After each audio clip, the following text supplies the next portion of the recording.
حضرت صلی اللہ علیہ وآلہ وسلم پر وحی کا ابتدائی دور اچھے سچے پاکیزہ خوابوں سے شروع ہوا۔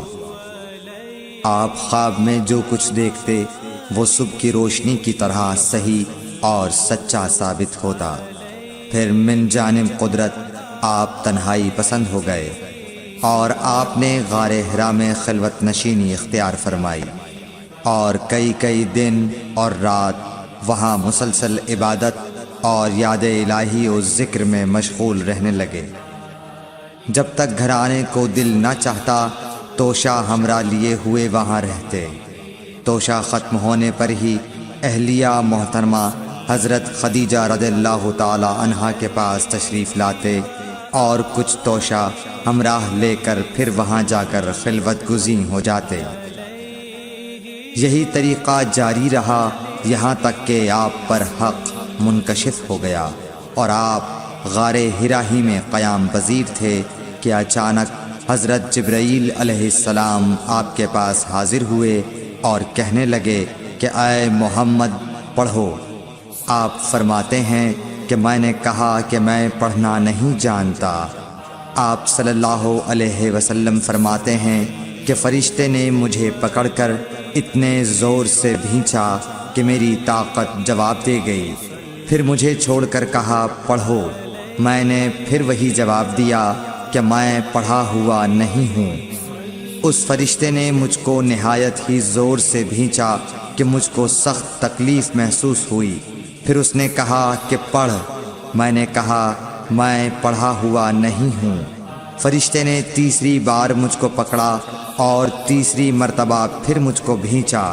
پھر مجھے چھوڑ دیا اور کہنے لگا کہ پڑھو اپنے رب کے نام کی مدد سے جس نے پیدا کیا اور انسان کو خون کی پھٹکی سے بنایا۔ پڑھو اور آپ کا رب بہت ہی مہربانیاں کرنے والا ہے۔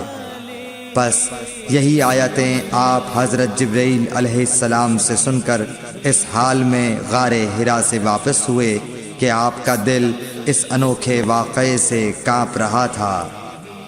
آپ حضرت خدیجہ کے ہاں تشریف لائے اور فرمایا کہ مجھے کمبل اوڑھا دو، مجھے کمبل اوڑھا دو۔ لوگوں نے آپ کو کمبل اوڑھا دیا۔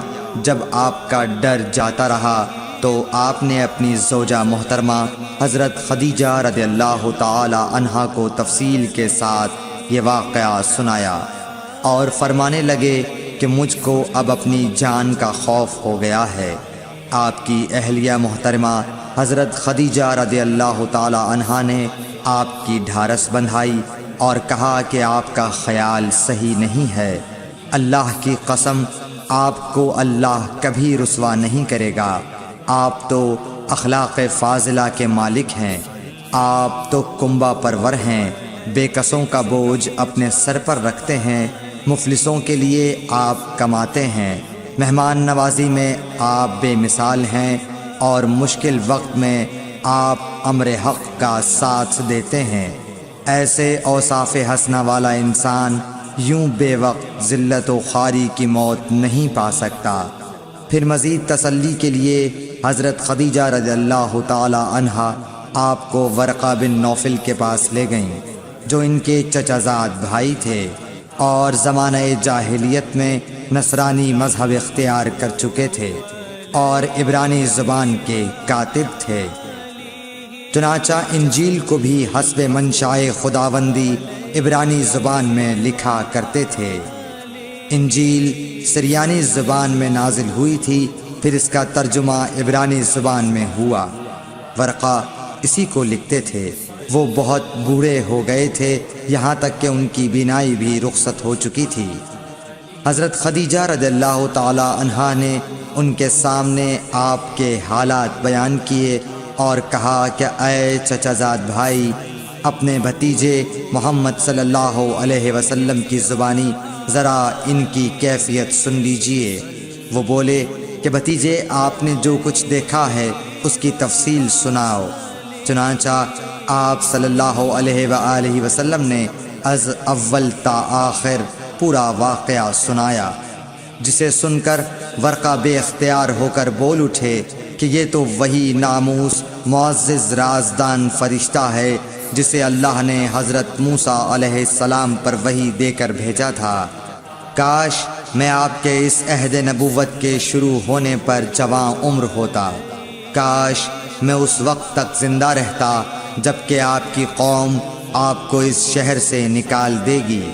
رسول کریم صلی اللہ علیہ وآلہ وسلم نے یہ سن کر تعجب سے پوچھا کہ کیا وہ لوگ مجھ کو نکال دیں گے، حالانکہ میں تو ان میں صادق و امین و مقبول ہوں۔ ورقہ بولا، ہاں یہ سب کچھ سچ ہے، مگر جو شخص بھی آپ کی طرح امر حق لے کر آیا لوگ اس کے دشمن ہی ہو گئے ہیں۔ اگر مجھے آپ کی نبوت کا وہ زمانہ مل جائے تو میں آپ کی پوری مدد کروں گا۔ مگر ورقہ کچھ دنوں کے بعد انتقال کر گئے، پھر کچھ عرصے تک وحی کی آمد موقوف رہی۔ صحیح بخاری حدیث نمبر 3۔